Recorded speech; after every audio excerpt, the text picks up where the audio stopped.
News, views, voices of the global Indian community. India abroad.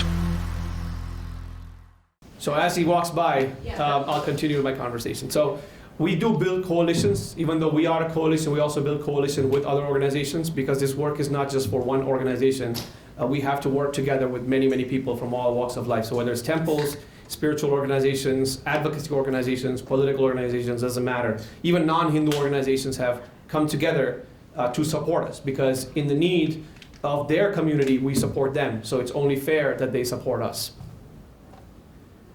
And of course, you can see some of you joining us here last year. This is a picture from last year, our Advocacy Day. We also did programs in Georgia, our first ever Hindu Advocacy Day, where the first ever county resolution on Hindu phobia was passed in the United States, thanks to our Georgia team. And of course, in California with SB 403, in Seattle, driving our narrative on caste, making sure we're pushing back against the caste ordinance. So you can see Kritika ji and Shobha ji in that picture at the bottom right. So we are bringing that value and experience to Hindu advocacy for the last 4 years. Time flies. We were born in the pandemic. It's been 4 years. So next year we're going to celebrate our 5-year anniversary. But let's talk about why we are here today. For if you're not familiar, if you see these pictures and if they shock you or you don't understand them, they are pictures of vandalized temples in California. Now, I had a picture of a vandalized temple in New York. So between the last, I would say, couple of years, more than 6 to 8 temples have been vandalized. And these temples don't belong to one particular place. They're a diverse group of people. And the motive of these temple attacks has always been Hindu phobia. There is a bigoted sort of narrative out there about Hindus as a community, Hinduism as a religion. So as a result, some actors who are from certain communities that follow an extremist ideology, like Khalistan, for example, they have vandalized these temples. Now, you can say that, oh, this is a political fight. Not. The moment a Hindu temple is attacked, it's no longer about politics. It's about anti-Hindu hate or Hindu phobia. So we need to be very, very clear that this has nothing to do with politics. It has to do with raw hate against the Hindu community. So we want to make sure that we understand this situation. In 2022, the Tulsi Mandir in Queens, New York was attacked twice. And the Gandhi statue that stood in front of the mandir was vandalized with all kinds of nasty words, which I don't want to repeat here. But thanks to the community, we came together and we made sure that that crime was prosecuted as a hate crime. It's one of the first times that such an event happened.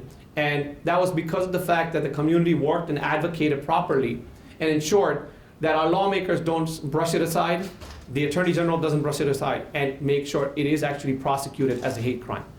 So that's what we are here for. We want to talk to our lawmakers about the fact that this is what's happening with our community. And we'll have our panelists and other speakers talk a little bit later.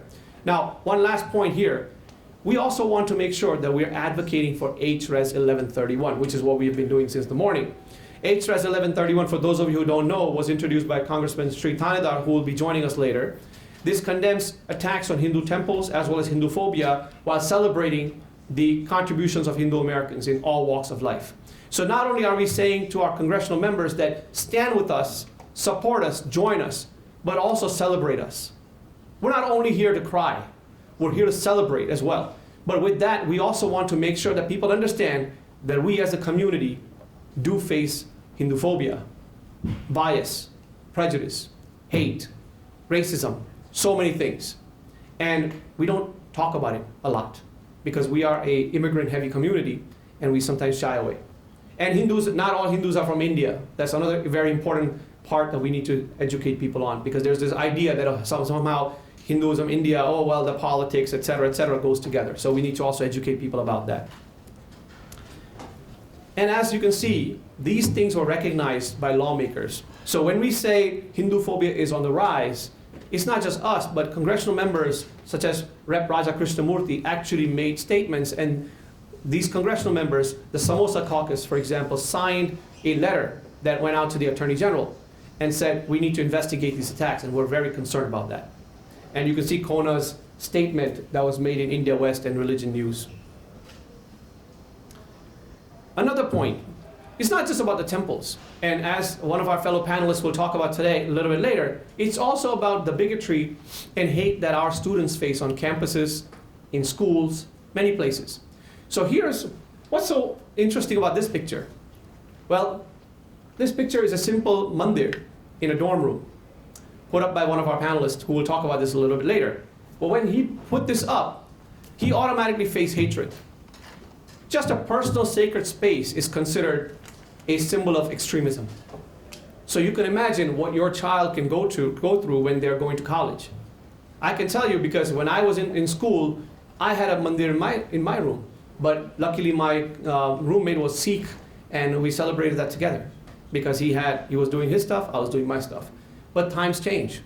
And because of the ongoing propaganda, we see this kind of anti-Hindu nonsense going on college campuses.